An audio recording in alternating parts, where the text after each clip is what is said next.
Faslun, terus fi ta'arudil urfi ma'a syar'i.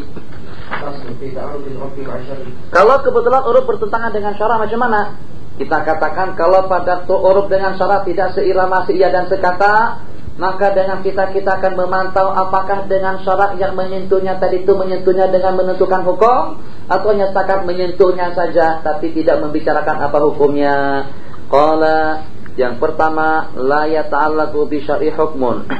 Syarak tidak menentukan hukumnya macam mana. Maka dalam keadaan semacam itu, urful isti'mal akan diutamakan daripada urful syarak.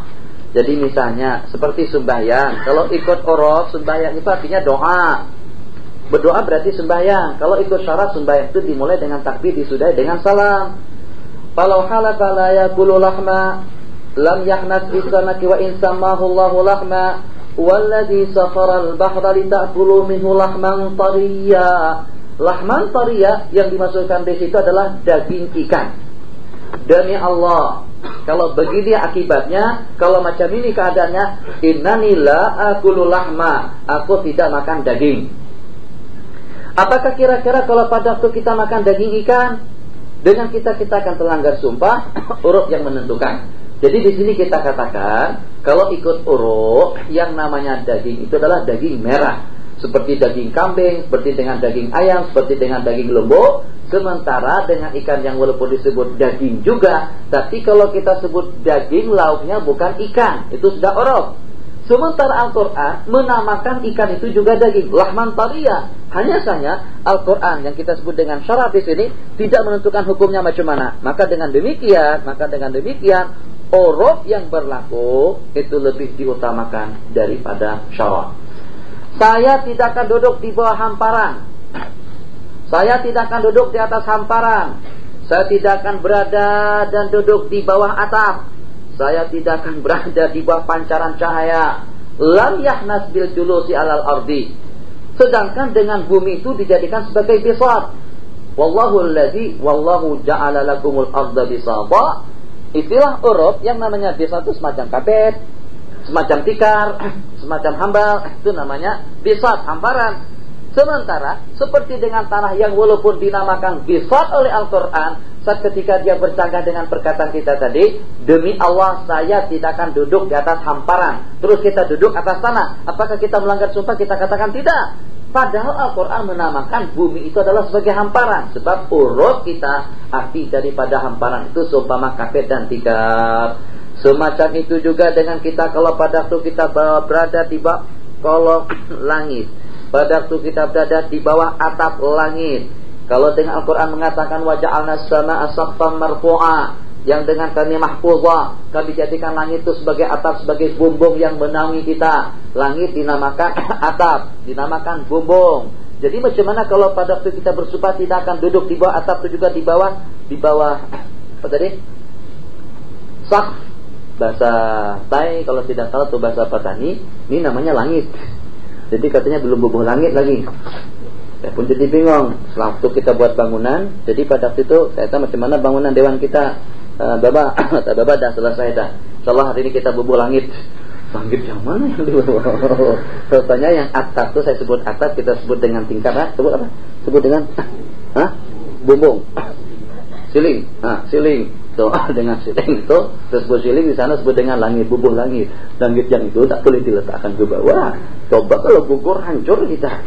Kalau itu dinamakan langit. Tapi secara uruf langit itu adalah yang namanya saqaf adalah yang kita letakkan di atas kita. Wa in samahullahu saqfa. Qala wala fi syamsi, saya tidak mau berada di bawah pancaran cahaya.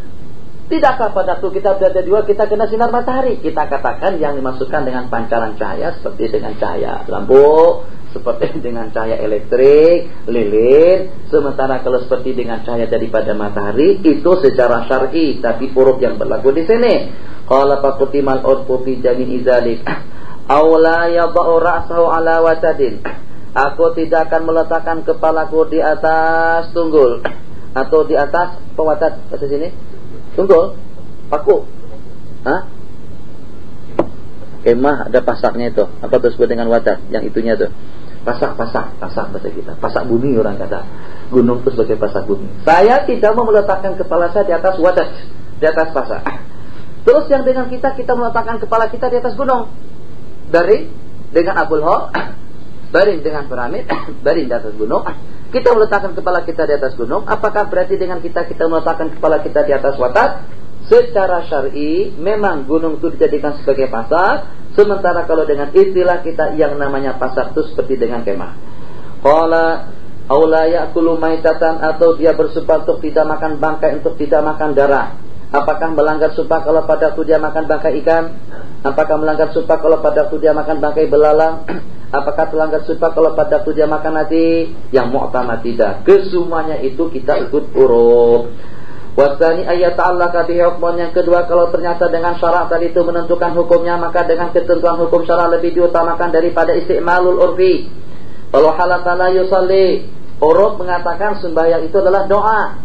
Sementara syarak mengatakan sembahyang itu adalah dengan takbir diakhiri dengan salam.